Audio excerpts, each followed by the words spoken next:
Fermín Font se dedica a la arquitectura y hace la profesión, digamos, a la profesión libre, ha restaurado varias obras también de Tapia y supongo que nos dará un panorama de todo esto. Entonces le agradezco y le dejo la palabra.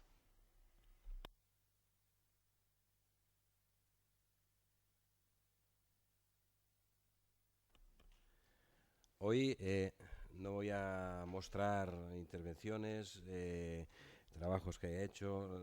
La intención es mostrar un poco la tapia en las comarcas de Castellón, la tapia en sus diferentes variantes,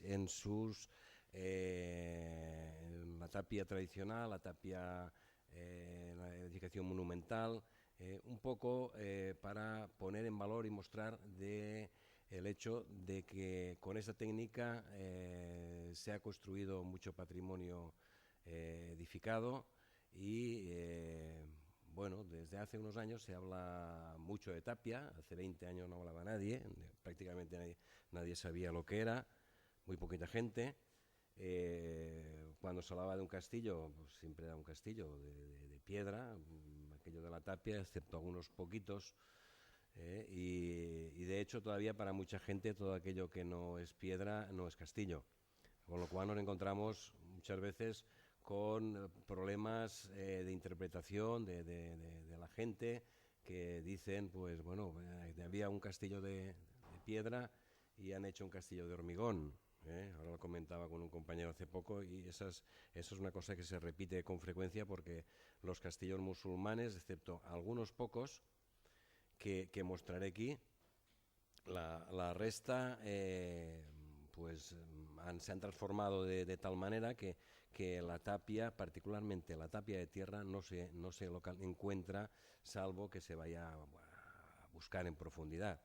También hay un patrimonio popular, de la arquitectura popular, muy importante en Castellón, y lo voy a mostrar también, de manera que va a ser un poco un abanico de todo lo más destacable en la arquitectura, básicamente en la arquitectura de Tapia, pero de tierra, porque si entramos en la arquitectura de Tapia, que a un sentido más amplio, bueno, no acabaríamos en toda la tarde, ¿no? Y ahora, supongo, no sé cómo se pone esto para que se vea la pantalla completa. ¿Está esto delante? Ah, vale. Estoy aquí desde el principio. Bien.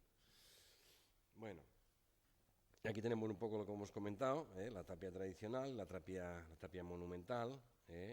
Con tierra se ha construido desde el principio. Probablemente sea el primer material que se ha usado en la construcción y después se ha utilizado también de muy diversas formas, aunque no de forma tan patente como la construcción de muros, sino en la arquitectura tradicional.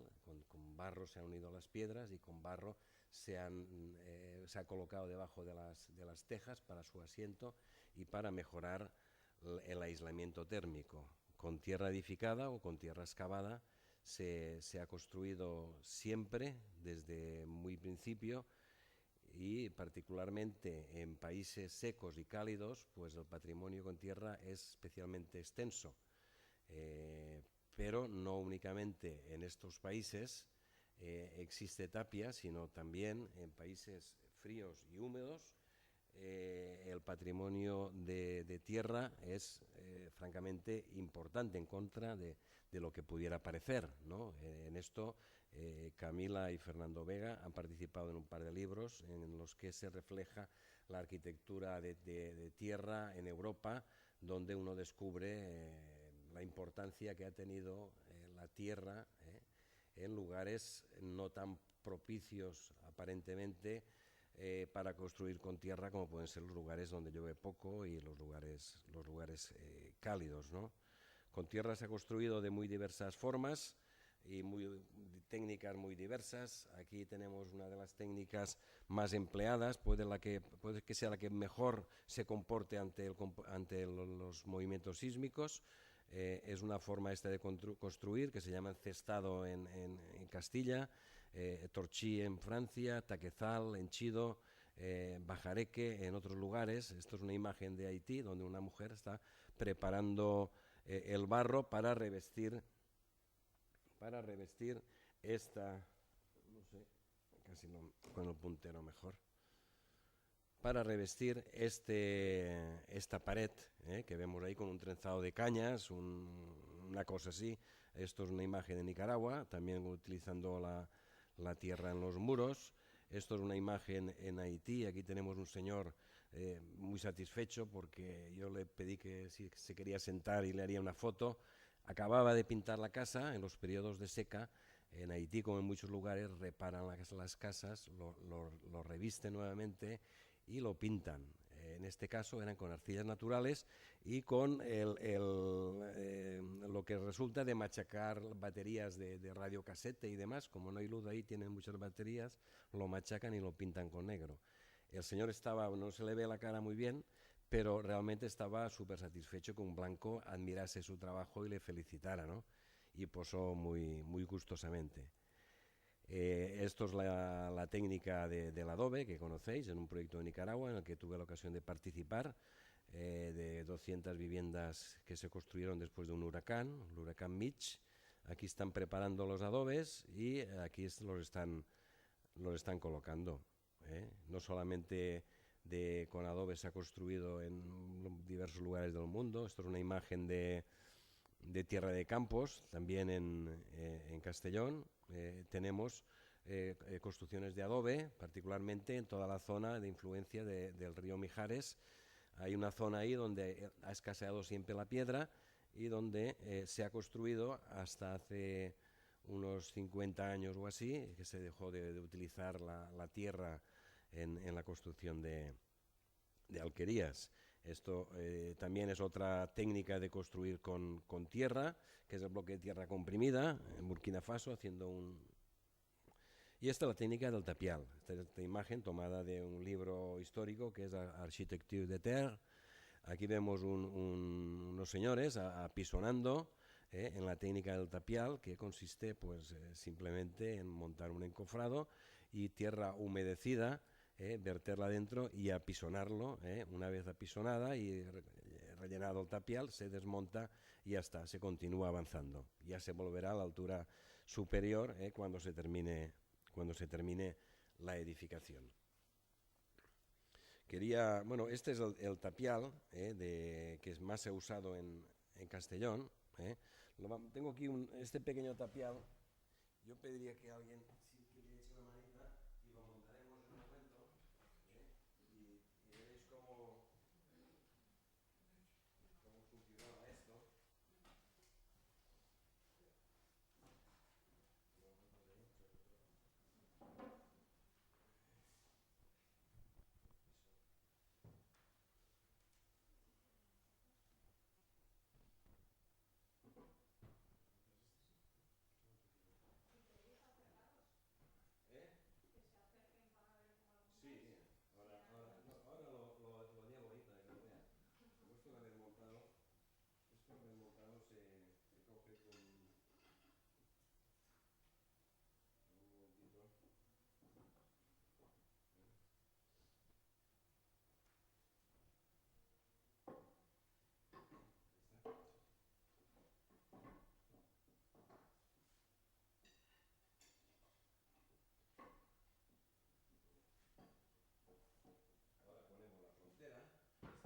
Estos tapiales solamente se cerraban por una parte, nada más.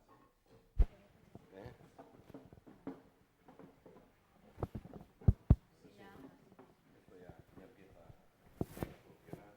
Ahora, estas piezas, gracias, según me contaba un viejo tapiador, Antonio Olmela, esto se le llamaba jou. Jou es una palabra valenciana que es equivalente a yugo.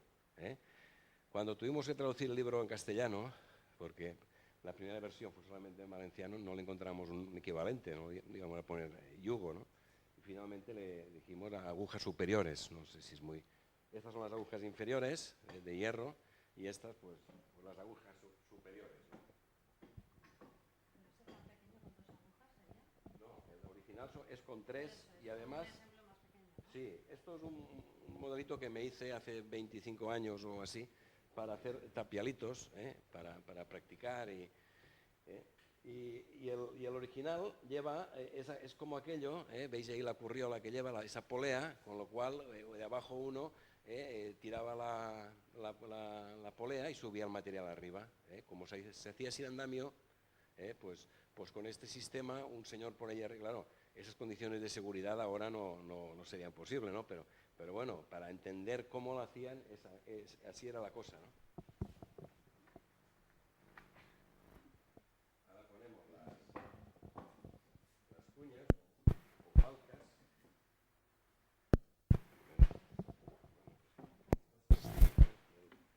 El otro yo.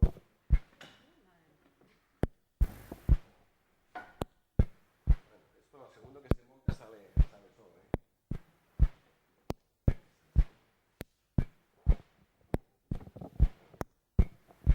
Y esto es el godal.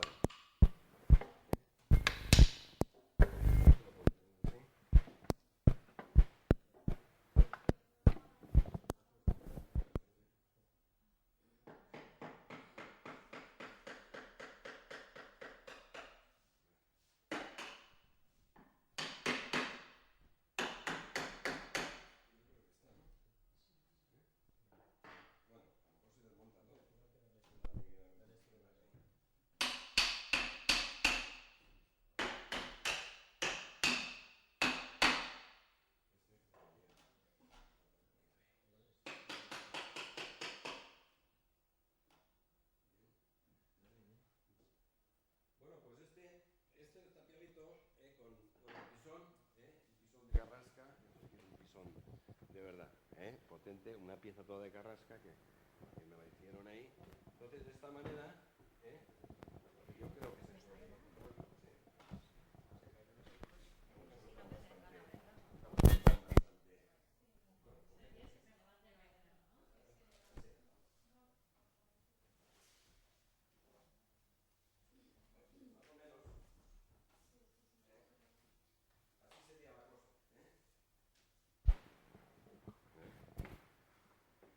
Así sería la cosa. Solamente lleva una frontera por este lado, porque se empezaba de por ahí, se hacía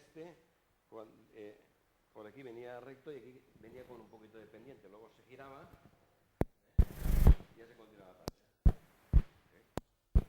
Lo que pasa es que para hacer prácticas tengo fronteras.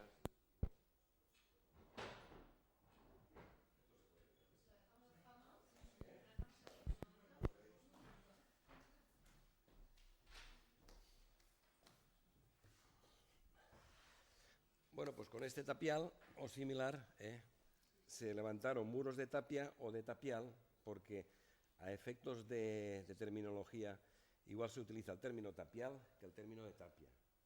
Muro de tapia o muro de tapial. A efectos de la técnica también, la técnica de la tapia o del tapial. Tapia también es un nombre, aunque es muy valenciano, también es un nombre castellano. Y tapial se le llama, o tapiera, es el encofrado. O sea, digamos que todo aquello que se hace con encofrados viene a denominarse muro de tapia o de tapial, sea tierra apisonada, lo que se vierte dentro, o sea hormigón de cal con mampuestos, yeso, hasta ladrillos. Vamos a ver algunos tapiales ahí que son de ladrillo, con encofrados, ¿no? Esto pues también la terminología del Miguel Fullana, un libro de un mallorquín muy interesante, que es un diccionario, donde vienen los términos de tapial o tapiera para denominar el encofrado. Es un encofrado parecido, pero con cuerdas.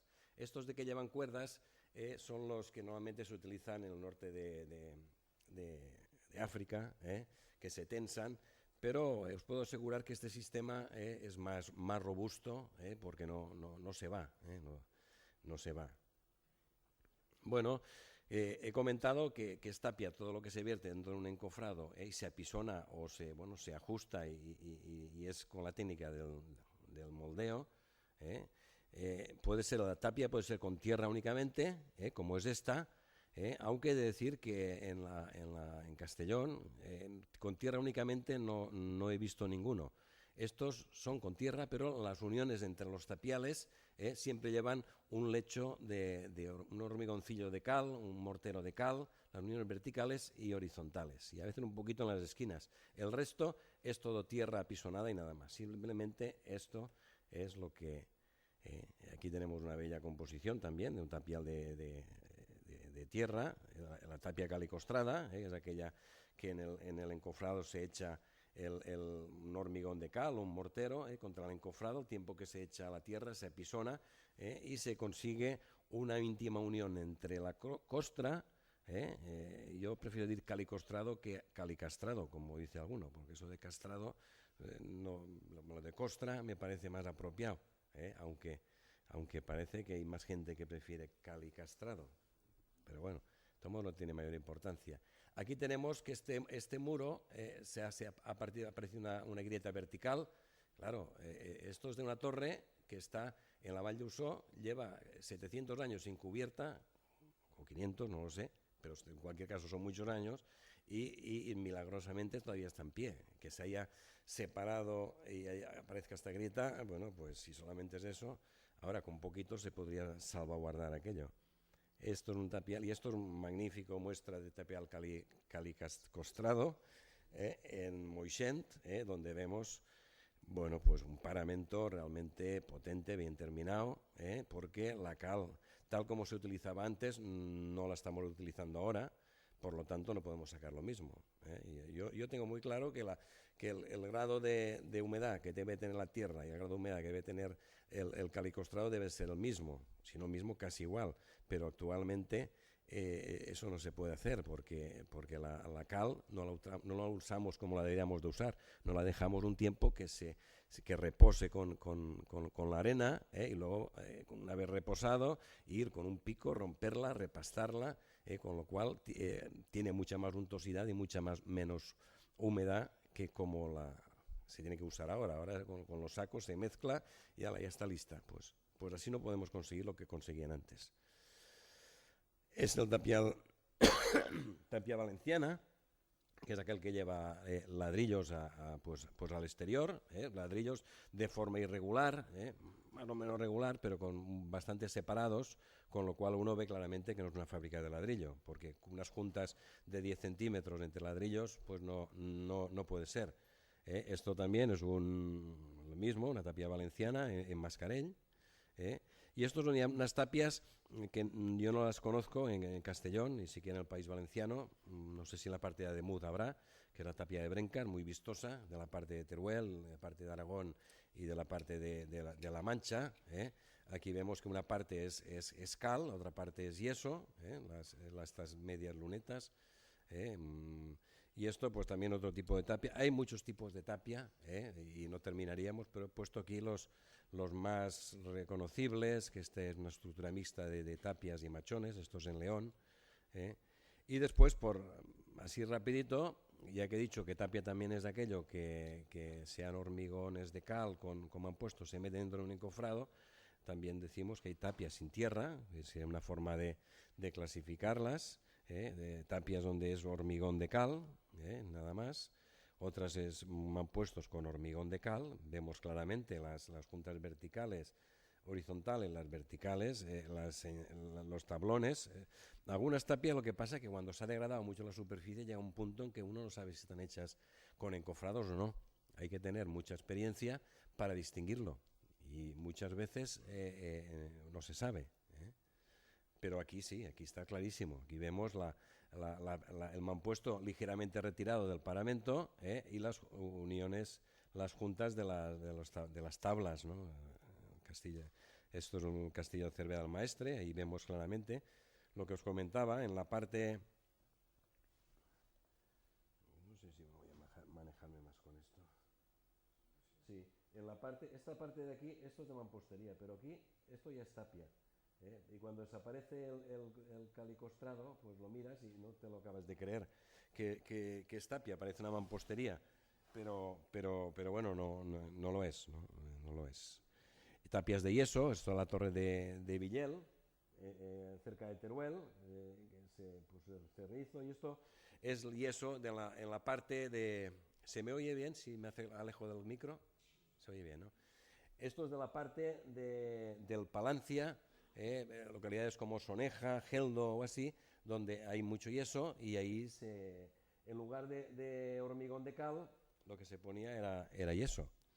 Y aquí vemos lo que os comentaba. Yo creo que aquella gente, los andalusíes, tenían tal dominio del encofrado que hasta los muros de ladrillo los hacían con encofrado. O sea, no muros de ladrillo de tapia valenciana, sino ahí vemos claramente las uniones horizontales, y tenemos ahí las dimensiones. Ahí sacaríamos una reproducción del encofrado, sus dimensiones, todo. Y esto, si uno no se aleja y lo ve con un poquito de detenimiento, pues se queda convencido de que es una fábrica de ladrillo. Aquella gente, en lugar de la plomada y del regle, que es lo que haríamos ahora para hacer esta pared, iban a todas partes con el encofrado, ya tienen que hacer cualquier cosa y le metieran lo que metieran dentro, siempre con el encofrado, ¿no? Aquí se ve claramente que esto no se puede hacer más que con encofrado, además, porque es inimaginable que las juntas entre los ladrillos estén a 12 centímetros. ¿No? ¿Quién pone ahí un material y se aguanta si no está hecho con un encofrado? No puede ser, ¿no? Simplemente esto nos dice que el dominio que tenían era enorme de la técnica de la tapia, de la tabilla árabe, y bueno, pues todo se hacía así, prácticamente todo se hacía así.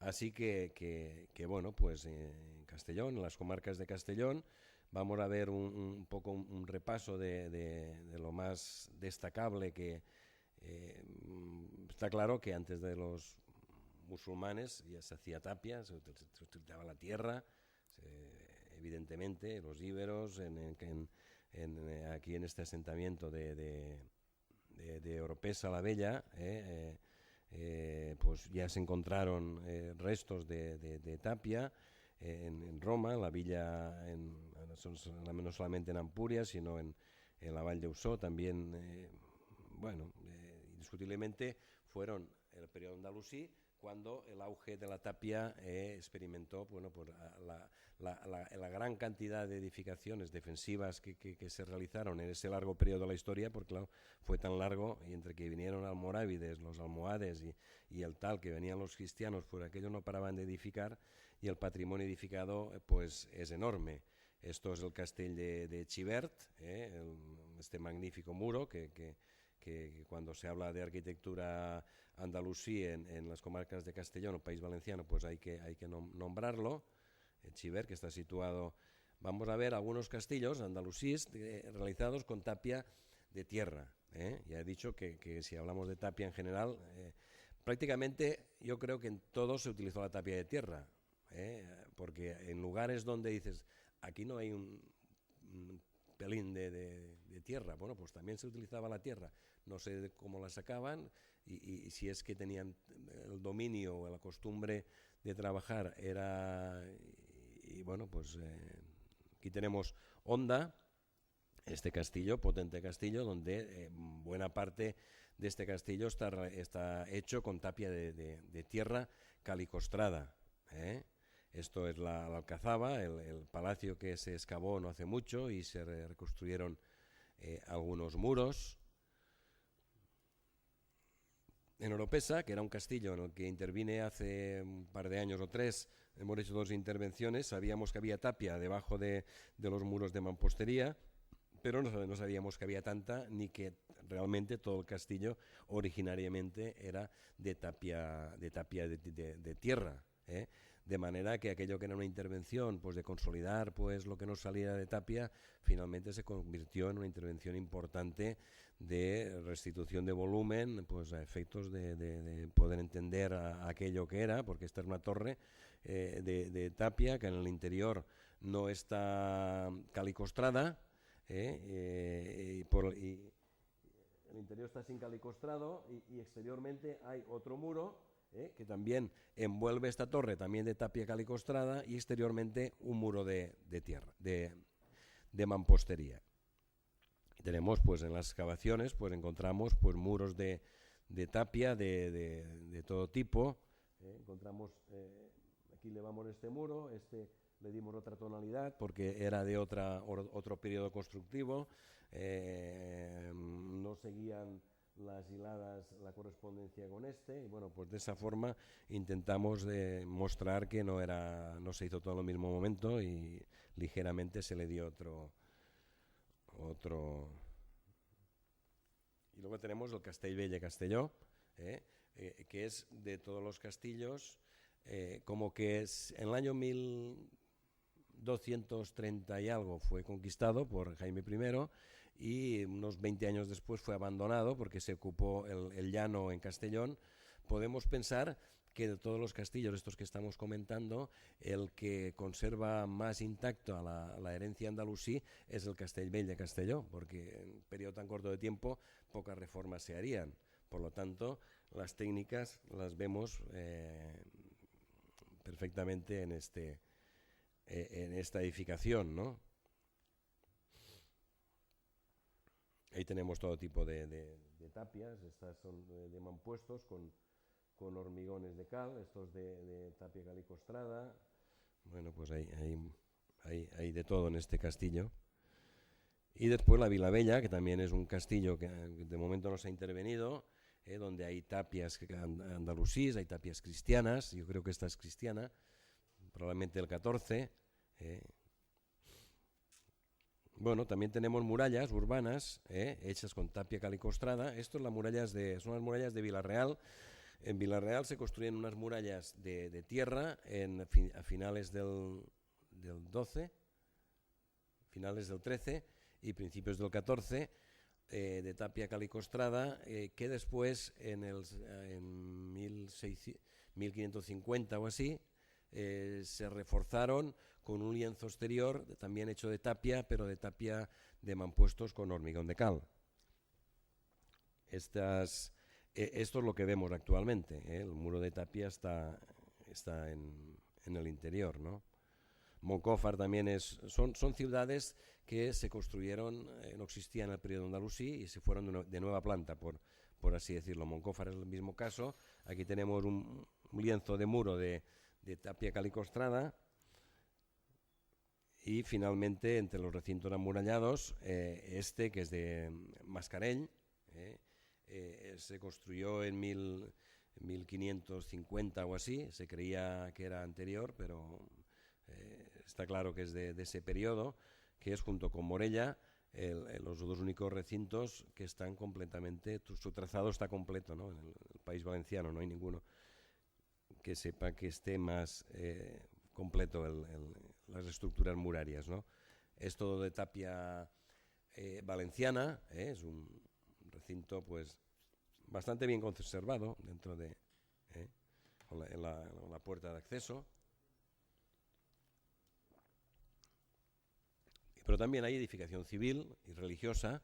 Esto es la Casa de les Escaletes, en Forcall, una construcción del 15, del 14, no está muy claro, que es de tapia calicostrada. Lo que pasa es lo que ocurre muchas veces, que se enlució y no sabes que es de tapia. O sea, el sistema constructivo con el que está realizado no se distingue. Es una pared enlucida que no tiene ninguna personalidad ni transmite nada, ¿no? O el convent de los dominicos en Forcall, una edificación enorme, también con tapia calicostrada. Vemos una edificación pues realmente potente, de la que después hablaremos nuevamente.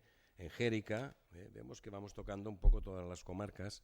En Xèrica está esta construcción que está anexa a la iglesia, la ermita de San Roque.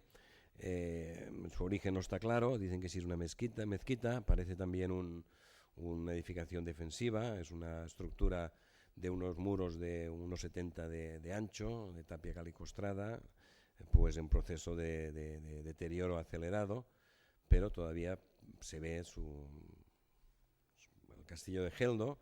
Es una edificación con diversos tipos de tapia, también en la misma comarca del Alto Palancia, o en altura, está esta pequeña iglesia del siglo XVII, de la Purísima, hecha con tapia valenciana.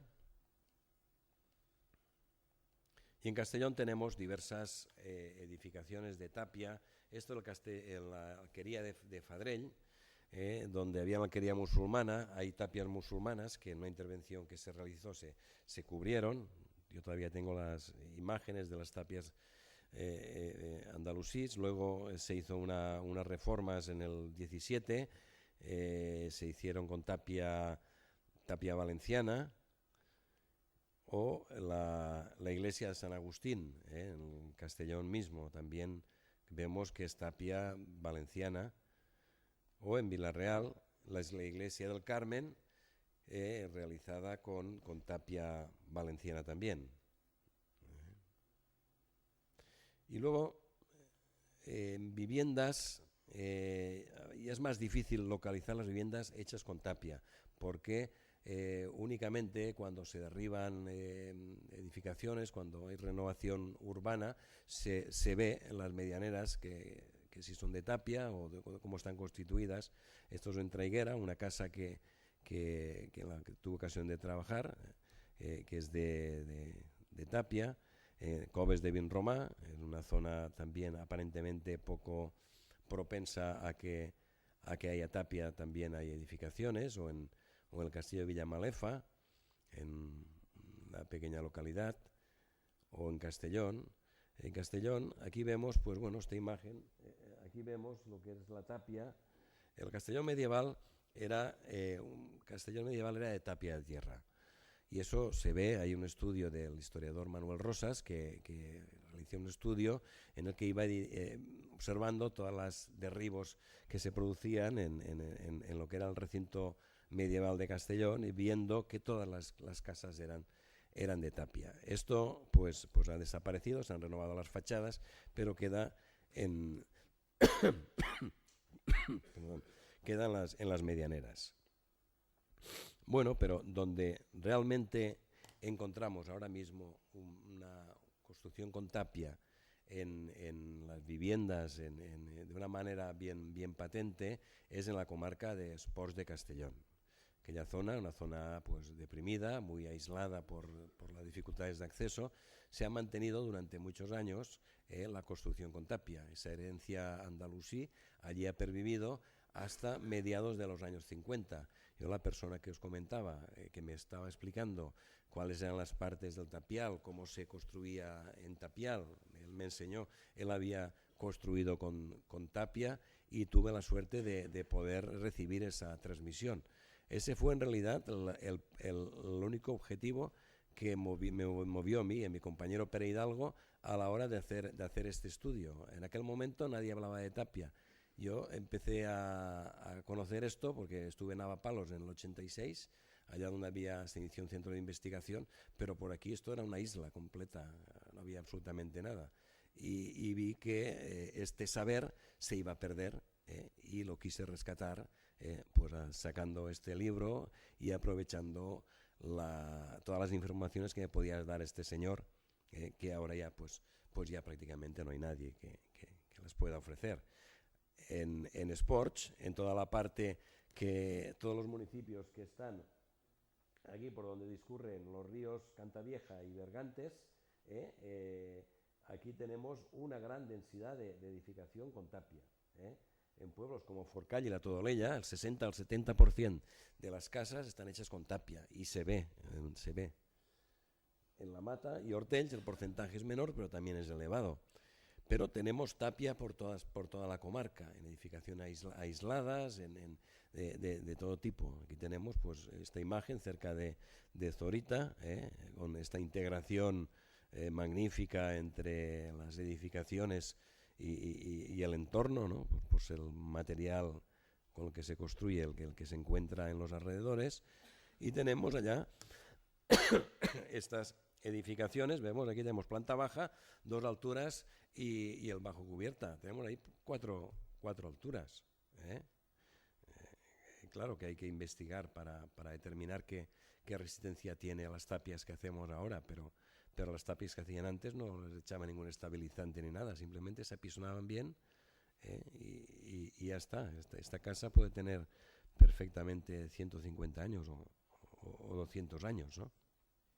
O esta, que también es parecido. La fachada principal está revestida y no sabes cuál es su constitución. Vemos en la otra fachada, que realmente, o la Todolella, con el castillo, imponente castillo presidiendo ahí, ahí vemos tapia por todas partes, pero la gente no lo valora. Pero esto nos pasa en Sport y nos pasa en todas las partes. Os he comentado que trabajé en un proyecto en Nicaragua de viviendas y allí costaba mucho convencer a la gente que las casas que se iban a construir eran de barro, que dicen ellos, de tierra, porque son las casas que siempre han tenido. Y como a veces no las han construido muy bien, porque esa es la otra, hay que introducir mejoras técnicas en la técnica, mejoras técnicas, valga la redundancia, en el material, para que si hay pues cualquier filtración de agua pues se pueda dirigir, no sé. Pues aquí pasa lo mismo. Aquí tenemos este magnífico edificio. Dicen que es la primera casa de la Mata de Morella, pues tal vez lo sea, era una antigua fonda, o esta casa de Hortells, con los agujeritos, que resultaban los agujeritos eran de colocar esto. Esto se colocaba la parte de arriba del tablero. Cuando se llegaban arriba, se recubría de tierra, se apisonaba todo, luego lo sacabas, y ya te quedaba el agujerito para poner las agujas y hacer la tapiada superior. Se colocaban tres, tenían forma troncocónica, y además se embadurnaban con jabón, para que saliera mejor. Y siempre se dio lo contrario de la costa, un golpecito salía y las agujas estas, como eran finitas, se metían ahí. Ahí hacía un nido en los pájaros cuando no se cerraban, y bueno, pues es de las cosas que más características de la tapia de aquella zona, ¿no? Aquí tenemos también lo mismo, esta edificación con una planta, la planta baja con piedra. La arquitectura de tapia, de tierra, requiere dos cosas: un zócalo que proteja de la humedad ascendente, y un alero, botas y sombrero, que se dice. En este caso, las botas son potentes porque hay una buena mampostería, y aquí tenemos los aleros. Los aleros también son potentes, aunque es verdad que en aquella comarca, esta arquitectura tradicional es generosa en los aleros, ya sea construcciones de piedra o de tierra. Los aleros siempre son potentes. Si son de tierra, de tapial, se protege mucho mejor, aunque la verdad es que con los años que tienen y el poco mantenimiento que han tenido, desde luego dominaban la técnica esta gente de una manera importante, puesto que aprecian pocos desconchados. El señor Almela me decía, cuando le dije, bueno, y la costa tiene que ser muy gruesa, y me dijo, no, la costa tiene que ser del canto de un duro. Un duro, las 5 pesetas de antes. El canto de un duro, el canto de una moneda. Claro, él me lo decía por la preocupación económica que tenían a la época. Claro, hacemos ahora una tapia del canto de un duro de fina y nos dura nada. Primero porque la cal no es como debe ser, y segundo porque no tenemos ni idea cómo se hace para hacerlo bien. Y aquella gente haciéndolo con el canto de un duro, ahí están las casas, en un estado, pues para el poco mantenimiento que han tenido, pues muy presentable, ¿no? Las cubiertas en la arquitectura pues tradicional en general, pero estas de tapia, pues son de cañizo muchas veces. Asoma el cañizo en el alero, a veces son de tablas, siempre con un alero importante, o de lo que se llama tisell en la zona, que son de pequeños troncos de madera cortados longitudinalmente, se acomodan.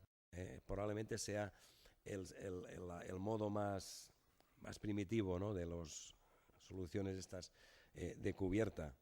Los muros siempre tenían 45 centímetros, porque son los 2 palmos y medio valencianos, que son 22 y no sé qué centímetros, de manera que la dimensión era de 45 centímetros, no 50 ni nada de eso, era un sistema que no era un sistema métrico decimal. Y en los muros se colocaban normalmente, como vemos aquí, estos maderos, se colocaban un madero aquí, en la tapiada esta un madero en sentido perpendicular, de manera que de forma alternada iban colocándose estos maderos y se evitaba que apareciera una grieta en las esquinas. Mira, aquí tenemos el madero que asoma ahí. Las esquinas, pues casi siempre se colocaban mampuestos porque siempre se deterioran, y los muros pues servían para decoraciones o no tan decoraciones, porque un reloj de sol pues es un elemento muy útil, ¿no? También, pero ahí se mantienen, vemos ahí las costras, las juntas de las tablas,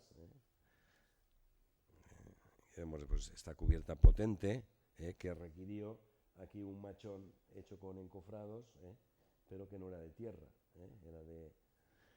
era de yeso.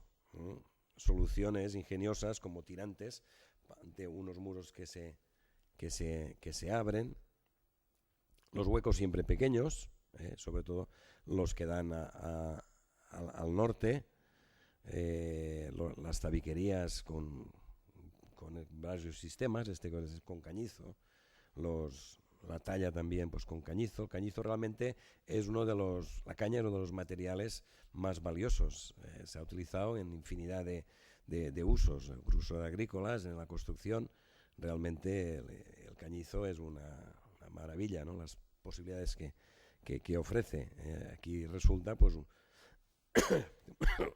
una talla pues muy digna, ¿no? Y estas imágenes que voy a mostrar son de edificaciones aisladas, viviendas de recreo,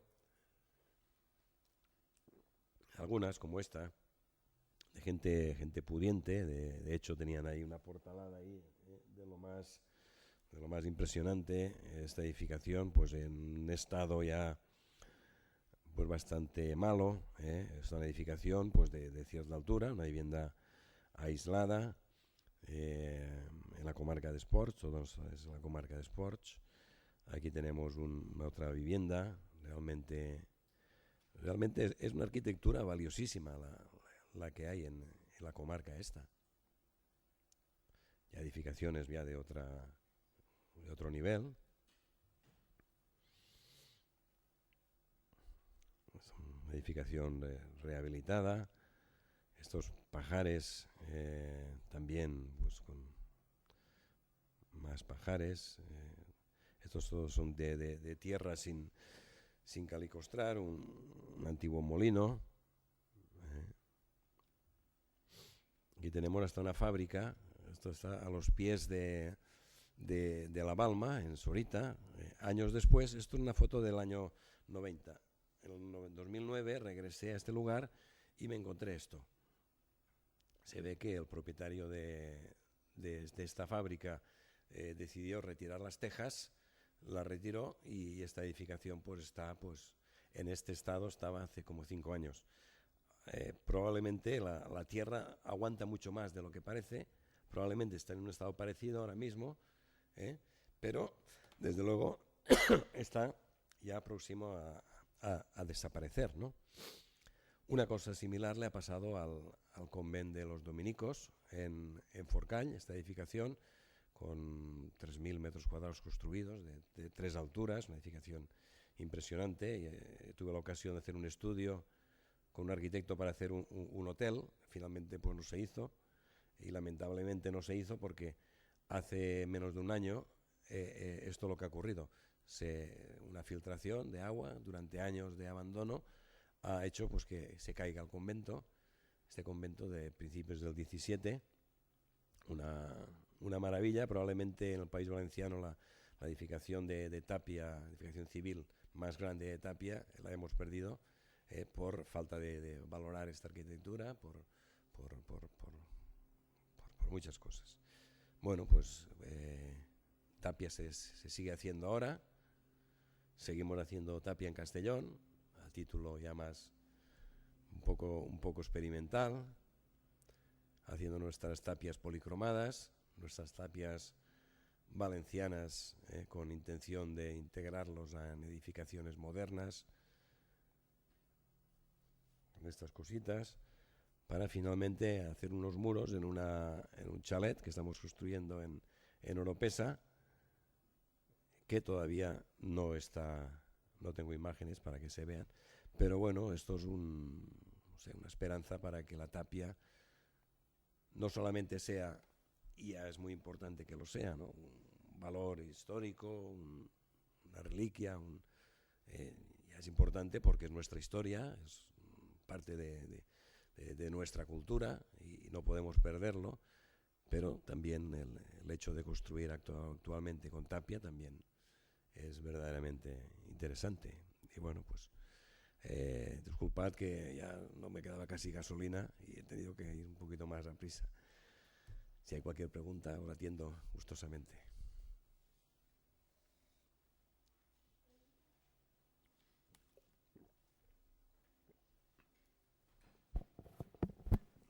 Buenas tardes.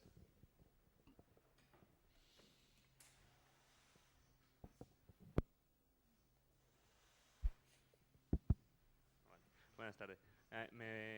Hace poco acabé de leerme tu libro y me parece que, bueno, la versión renovada, y me parece que es un buen ejemplo de todo lo que hay construido en tapia. Y lo que te quiero confirmar es que en Valencia, provincia de Valencia, sí que hay tapia con brencas, bastante, por lo menos donde yo me muevo. Luego, si quieres, te puedo enseñar alguna imagen. Y nada, simplemente era confirmarte eso y agradecerte la conferencia. Muy bien. ¿Es la parte de Ademuz? No, en Los Serranos, en Chelva. Ah, Los Serranos, sí. Pues bien, muy bastante interesante. En Ademuz también. En Ademuz también. Hay muchísimo. ¿Alguna cosita más?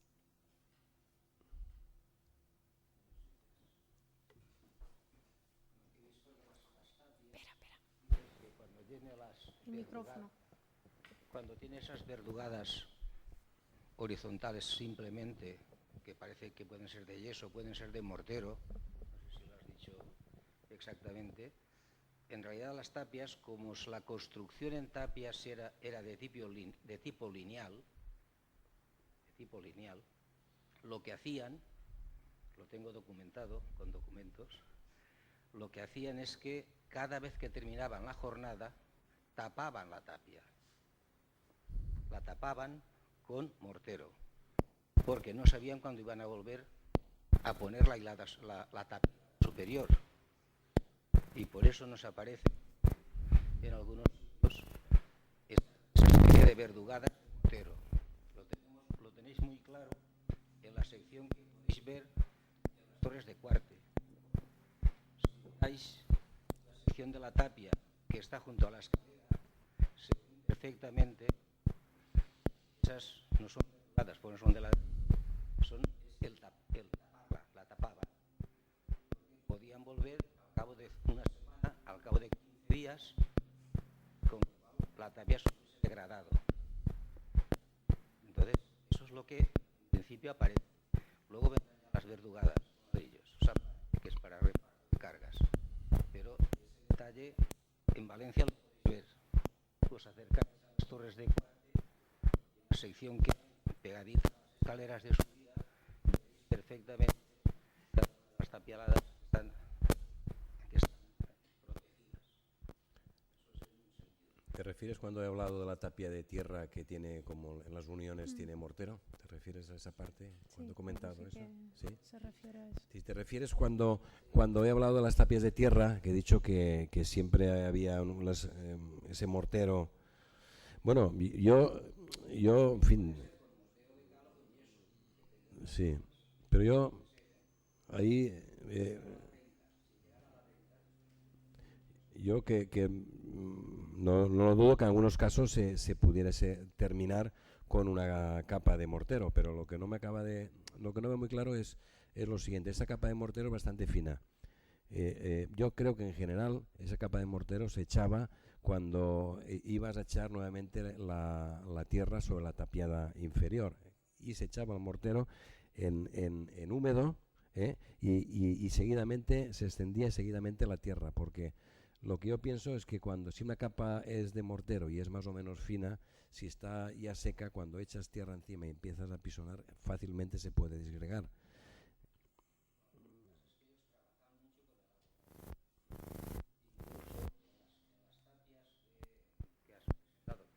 Ya no le digo, todo lo que la tierra no está. Una mampostería encofrada, hoy, idioma de hoy. Lo que pasa es que ellos tampoco, sino que posteriormente el vocablo tapia se aplica a toda pared que esté hecho con un encofrado, posteriormente. Pero también encontramos que el vocablo tapia responde a una medida. O sea, se hará con una medida, harás tantas tapias. Y a continuación te dicen que la tapia tendrá de tanto por tanto por tanto. Es decir, que eso era ya, podríamos decir, metros cúbicos. Uh-huh. Equiparaban tapia con lo que hoy decimos metros cúbicos. Harás tantos metros cúbicos de hormigón, tantos metros cúbicos de tapia, ¿no? Sí, de tapia. Ellos decían, harás tantas tapias. Y las tapias era una cubicación, era una medida cúbica, no una medida real, podríamos decir, de construcción. Sí, de todos modos, yo, así en la arquitectura tradicional y eso, yo, no sé, esto que me dices, no lo acabo de ver muy claro. No sé, puede que esté documentado ciertos casos, pero lo veo más operativo, el que tú cuando llegas y montas en las agujas y montas el encofrado, extender un lecho de mortero y seguidamente la tierra, y eso te hace que la capa de abajo y la de arriba se unan todas un poco y no tienes un elemento rígido, pero bueno, no sé, así es como lo veo yo particularmente. Ya, ya, pero... Ya, precisamente. Compresión. Sí, pero... Completamente compresión. Sí.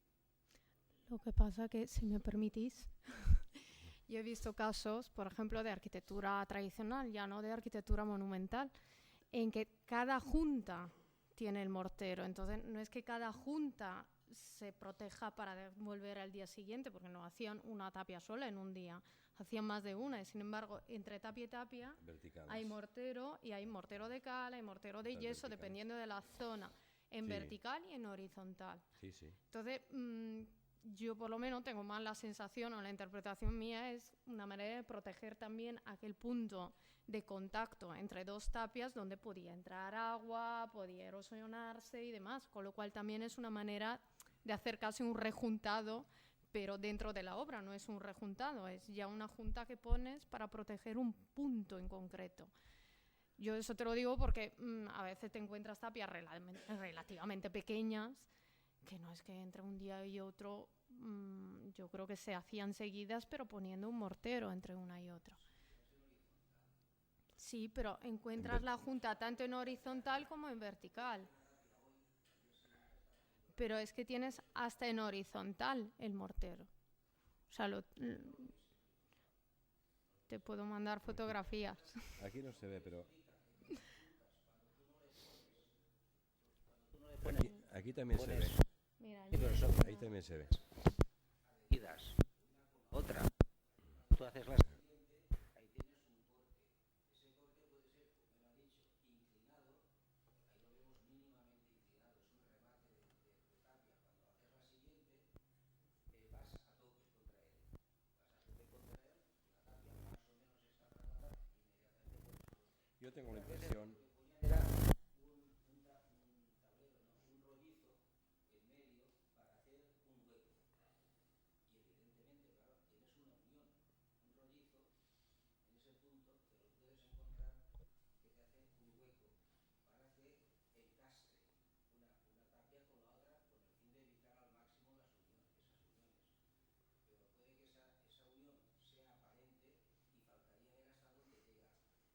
Esto solamente al exterior. Esto al exterior. Y este de aquí también. Este no penetra más allá de 10 centímetros dentro de la masa. Es un rejuntado. ¿Eh? Que es un rejuntado Sí, posterior. esto se coloca aquí el encofrado, y aquí se echa contra el tablero, como si fuera un calicostral, pero solamente lo que es la junta, en la unión. Ahí se echa. No digo que no se haya hecho en otro tipo de... Pero ahí simplemente se ha echado ahí en vertical y en horizontal. Y esto no está dentro de la masa. Sí que está, por ejemplo, en la arquitectura monumental, defensiva, en el castell de Onda. Yo recuerdo, antes de las intervenciones que se hicieron, yo recuerdo que entre tapiada y tapiada había un lecho de hormigón importante, y era todo tapia calicostrada. Había un lecho importante de hormigón. Afortunadamente esos lechos han hecho que se salvara la tapia, porque tenía que desintegrarse esto para llegar hasta la siguiente tapiada. En esos casos sí, pero en la arquitectura tradicional yo creo que no, porque tenían otros recursos por si llovía, como cualquier fajo de leña, cualquier invento lo colocaban allí y tal. Y aunque lloviera un poco, tampoco pasaba casi nada. No pasaba nada, aunque lloviera bastante, porque particularmente si son de tierra, el hecho de que lloviese mientras están construyendo, pues paraban y ya está. No se deterioraba como para decir, aquí se nos ha estropeado esto. ¿Alguna duda más?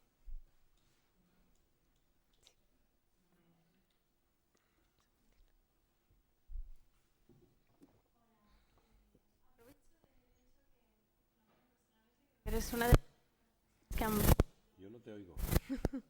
No. Eso no vale. Ah.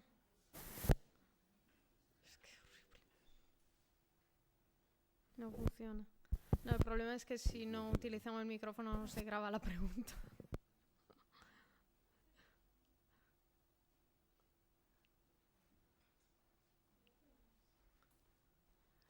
Si no, ven aquí.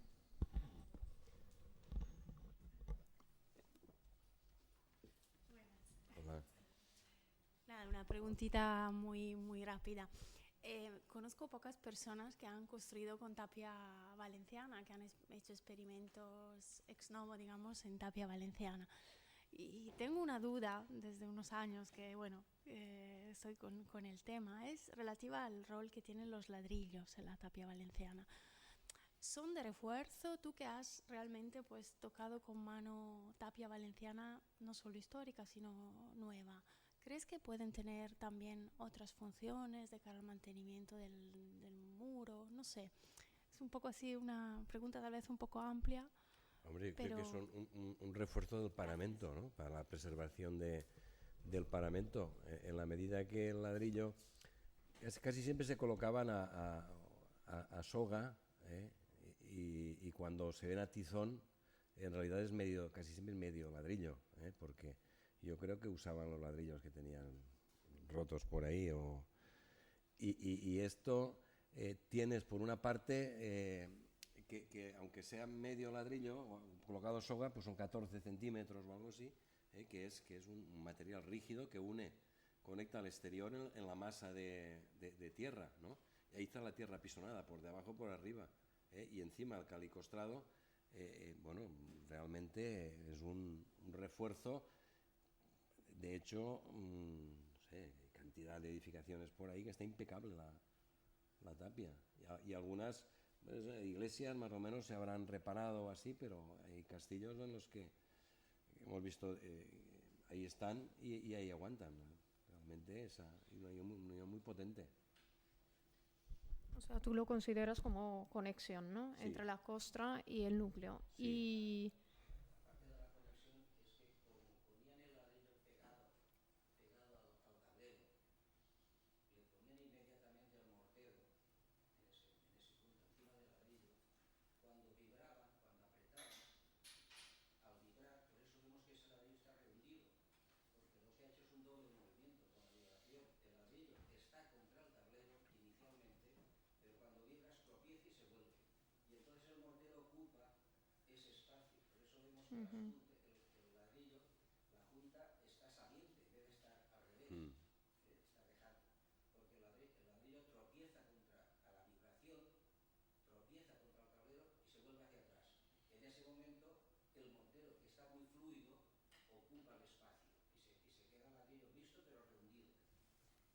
Ese era el motivo. Sí. El que haya construcciones de ese tipo, otra que podéis ver, que está muy a la vista aquí, pues si os vais al Colegio del Patriarca, se ve perfectamente que es tapia valenciana, que además está documentada, la tapia valenciana, que está hecha con la tierra que sacaban de los cimientos, es decir, que no es una tierra muy mejorada, sino que es la de los cimientos la utilizarás.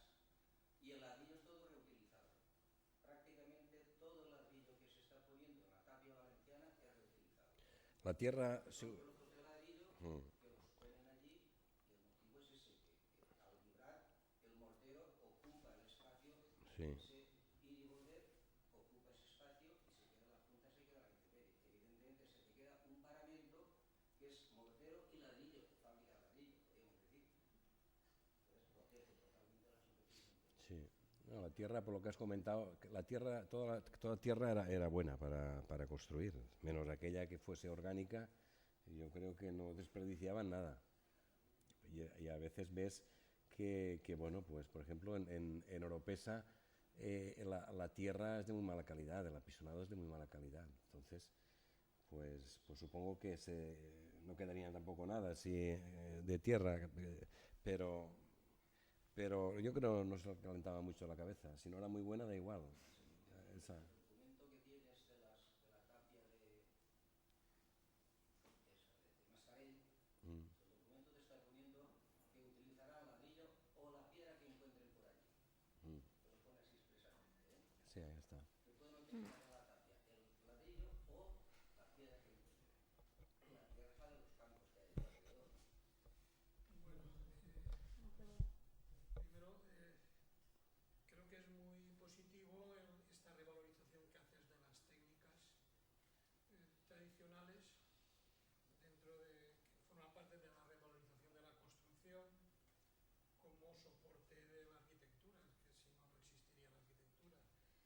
Pero yo quería aprovechar que estamos en un foro en que tú eres un experto, pues aprovechar al máximo, igual como le pido al teléfono móvil las máximas prestaciones, te quiero pedir a ti que profundices un poco en el concepto de tierra. Ya sabemos la acepción del diccionario, pero yo estoy viendo ahí pues grava, estoy viendo la cal, ha sonado, ha aparecido, desaparecido. Un poco dentro del concepto de tierra, bajo el punto de vista tecnológico, ¿cuál es tu experiencia o tierra qué significa realmente? Y si no, es imprescindible que exista la cal, que más aditivos, que la granulometría, el agua, la humedad, todo esto son, quiero pedirte a ti como experto que no te escapes de este foro sin hablarnos de esto. Si nos atenemos a algunos tratados como el de Villanueva, la tierra para hacer tapia y su puesta en obra sería algo así como un barro arcilloso que colocaríamos allí dentro y se amasaría. O sea, la descripción que se hace es una cosa algo así como prácticamente imposible hacer tapia. Muchos documentos hablan de que la tierra debe tener un 20% de arcilla, unos porcentajes que luego en la práctica, yo por lo que aprendí de este señor y luego lo que he aprendido al hacer las intervenciones que he estado, el porcentaje de arcilla no es necesario que sea muy alto. Y una tierra para ser buena, para hacer tapia, tiene que tener grava. Tiene que ser gravoset, que decía el señor Almela. Esa tierra que tú retirando todo aquello que tenga más de 4 centímetros o algo así, ya sea incluso metiéndolo en medio de la masa, también te vale.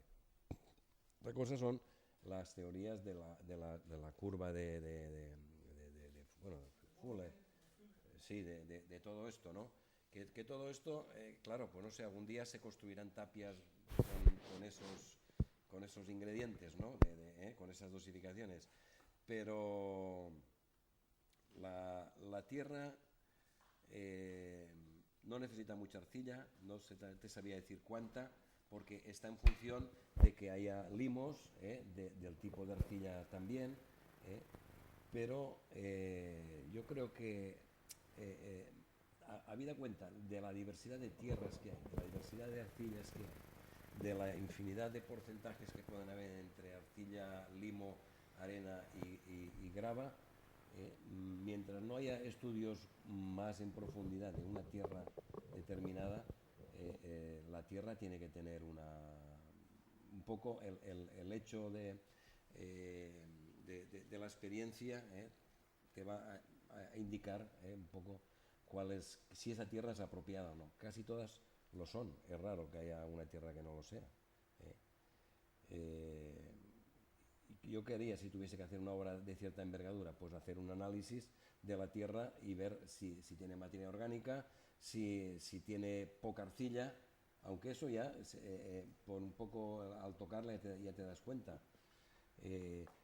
Pero pues haría algún análisis de ese tipo, y si hubiese la posibilidad de mejorarla adicionándole alguna parte que no tuviera, pues gravilla o algo así, pues a lo mejor lo haría, pero realmente todas esas operaciones, debido a la escasez de maquinaria apropiada, porque no hay maquinaria en España apropiada para eso, salvo la de obras públicas, pues lo mejor es usar la que tienes en el sitio.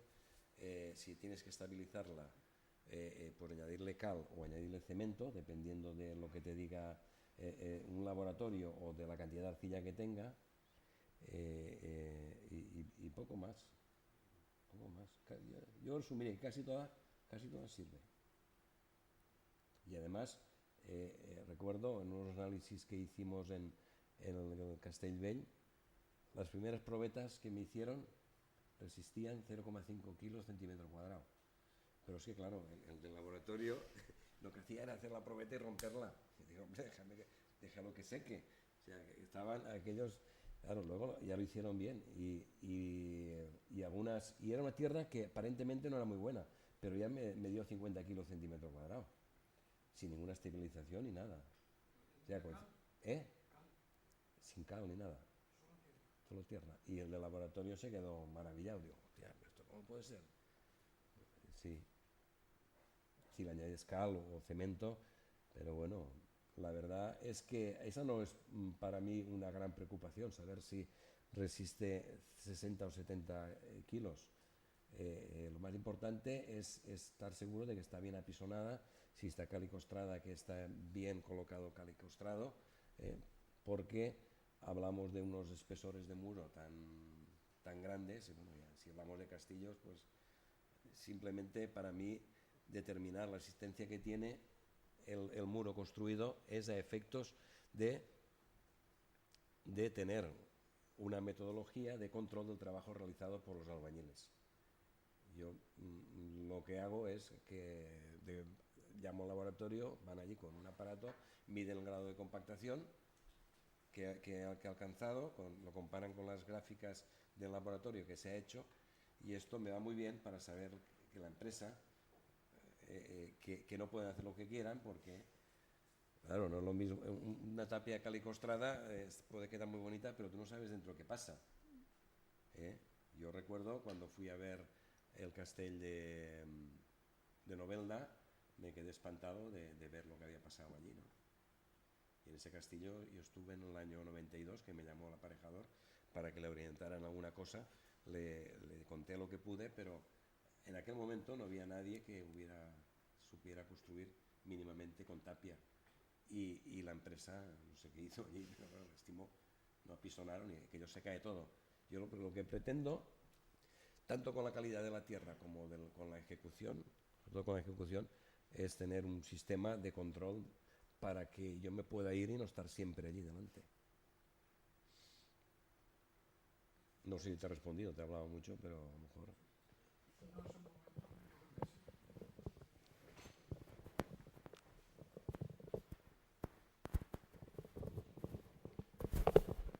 Con respecto a lo de la tierra que comentas, yo donde me muevo, la tierra que ves en las tapias cuando pierde la costra, la que tiene costra, es la misma que ves en los huertos.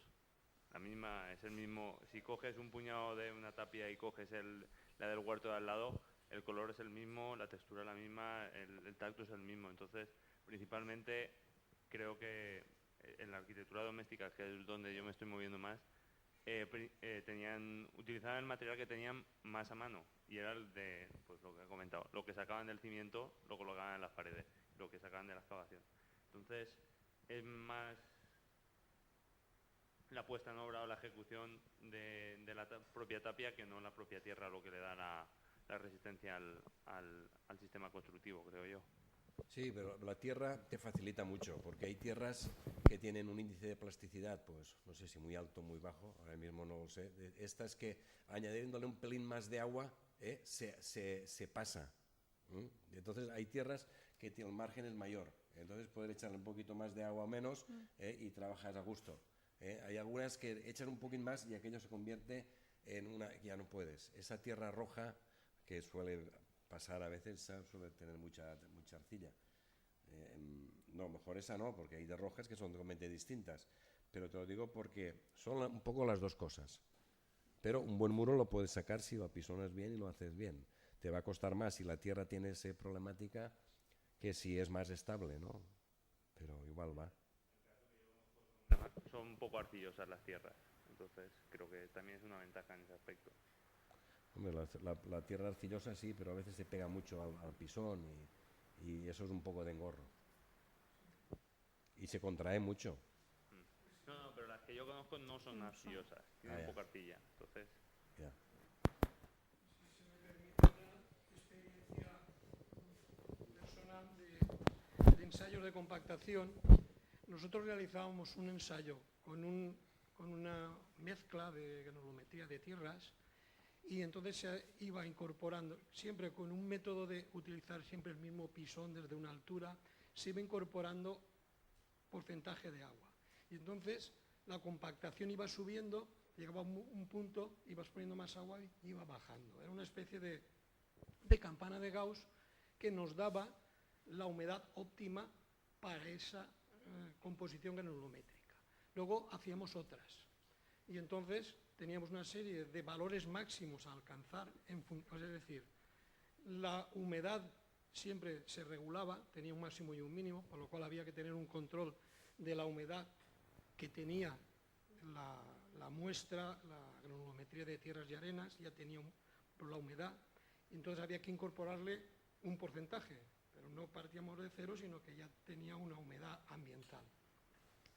Y entonces ya sabíamos la humedad óptima. Entonces se exigía, mediante un control de ensayos, que se alcanzara el 95% de esa óptima de laboratorio. Y lo que sí que veíamos era que en función de la composición granulométrica tenía mayor o menor densidad. Ya, esto evidentemente no está al alcance de la arquitectura vernacular, pero estoy intentando en un foro técnico entrar en estos conceptos. No sé si me explico.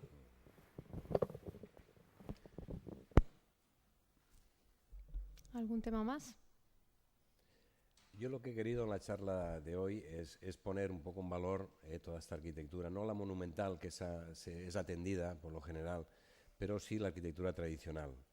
Esa riqueza que hay en la comarca de Esports y que lamentablemente pues no se tiene en consideración ese valor, pues hace pues que caiga un convento, o que una fábrica le quiten las tejas, o que la gente revista enseguida los paramentos cuando no es imprescindible lucirlo. Ese era básicamente el objetivo, aunque ya sé que aquí la gente pues en general está bastante concienciada, pero por eso este verano voy a dar un curso entre Forcall y Morella, en un curso de estiu de la Universitat Jaume I, un curso de 30 horas, abierto a toda la gente interesada, pero particularmente con charlas dirigidas a la población de Forcall y de Morella, particularmente de Forcall, a fin de que vean que hay muchísima gente que aprecia su arquitectura y que tienen un valor muy importante y que no deben de perderlo, porque bueno, el paisaje es muy importante, la vegetación hasta se puede quemar, pero la edificación, los núcleos urbanos, esa arquitectura tradicional, eso si se pierde la historia. Y con esa intención he dado esta charla, daré ese curso, llevaré todo esto mismo allá, y si alguno está interesado, pues que apuntarse. Nos mandarás la información y la difundimos. Seguro que más de uno irá para allá. Y además en esas cosas, por la experiencia que tenemos también nosotros, ¿no? En Ademuz, en arquitectura muy pobres, humildes, es lo que más sirve realmente a la gente de allí, que vea que hay gente de fuera que va, que está interesada, que mira su arquitectura y está allí plantado delante de una fachada durante una mañana. La gente dice, ¿y qué le encuentras en esto, no? Sí, bueno, pues le encuentro algo, ¿no? Entonces, pues trata de cuidarlo porque algo tiene, y es lo más, siempre quizá lo más complicado, ¿no? La concienciación de la población. Pero bueno, también la formación de técnicos, ¿eh? Tiene su importancia, porque si no, luego la población busca el técnico y el técnico no está, o no está a la altura, ¿no? De hacerlo. Entonces, bueno, pues ¿algún tema más que alguien quiera comentar? Y si no, pues ya le agradezco mucho a Fermín su disponibilidad, a vosotros por la atención, y al 11 de abril, a la siguiente conferencia. Pues muchas gracias.